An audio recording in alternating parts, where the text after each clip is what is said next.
Alors, lorsqu'en 2014, la ville de Paris a commencé à se poser des questions sur la résilience, c'était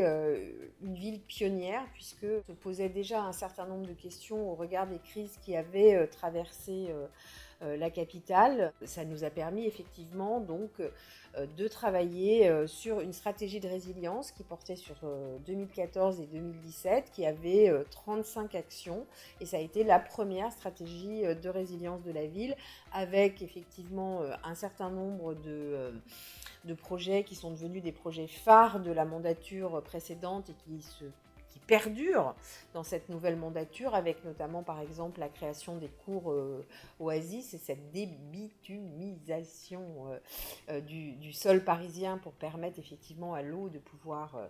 pénétrer dans le sol, et puis surtout de pouvoir lutter contre les îlots de chaleur. Des programmes très liés aux problématiques de solidarité, avec notamment la création des volontaires de Paris qui aujourd'hui sont près de 10 000 et qui voilà, font des actions de solidarité, notamment en faveur et avec des personnes en situation de vulnérabilité dans Paris. Alors, pourquoi est-ce qu'on a effectivement décidé de lancer une nouvelle stratégie de résilience, notamment parce qu'on a vécu depuis 2014 de nombreuses crises. Est-ce que c'est un plan de plus? Comment ça s'articule? Alors, bien évidemment, tous ces plans ont vocation à s'articuler avec ce focus transition écologique, transition énergétique et puis solidarité et mixité de la ville. La stratégie résilience de la ville, c'est effectivement se poser les bonnes questions en termes d'anticipation, quelles sont potentiellement les crises qui pourraient arriver, et nous permettre effectivement d'anticiper aussi les modalités de fonctionnement de la ville. On a 14 thématiques dans la refonte de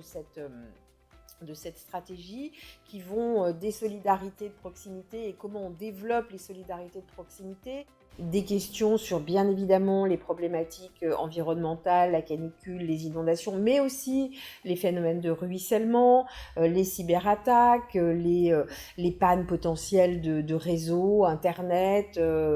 téléphone, la gestion des crises, la communication des crises, comment est-ce que les Parisiens peuvent être préparés au moment de ces crises, quel impact effectivement aussi sur la ville, sur la résilience financière de la ville, sur la mutation potentielle des emplois. On se prépare, on va modifier nos politiques publiques pour être en capacité d'affronter ces crises. Nous ne sommes pas seuls, nous travaillons cette stratégie de résilience avec beaucoup d'acteurs. L'acteur principal, bien évidemment, c'est la préfecture de police et le préfet de la zone de défense. Mais nous travaillons avec tous les acteurs, la BSPP, la brigade des sapeurs-pompiers, la protection civile, les grands opérateurs de réseaux de transport, les grands opérateurs de réseaux d'énergie, de froid, également de téléphonie mobile, les grandes associations de solidarité qui travaillent ensemble sur un territoire pour faire le point sur où chacun en est par rapport à l'anticipation de ces crises, et puis définir ensemble un certain nombre d'actions qui vont nous permettre d'être plus réactifs. Et donc, pour, je dirais, quelque part,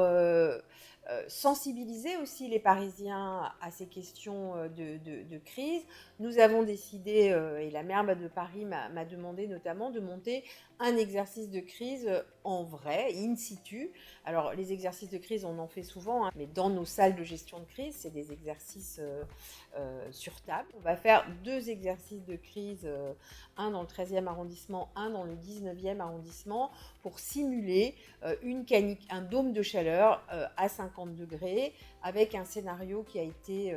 écrit par le grec francilien et qui va effectivement permettre à des Parisiens volontaires, et non pas à des figurants, à l'échelle d'un mini-quartier, de simuler voilà, une canicule grandeur nature, un dôme de chaleur, pour voir un petit peu quelles seraient les réactions aussi bien de la ville que des Parisiens, pour se mettre en situation. Cet exercice sera suivi avec tous nos partenaires d'un exercice sur table qui devrait nous permettre d'enrichir toutes les actions que nous allons écrire dans notre stratégie de résilience, qui devrait être présentée au printemps 2024 au Conseil de Paris.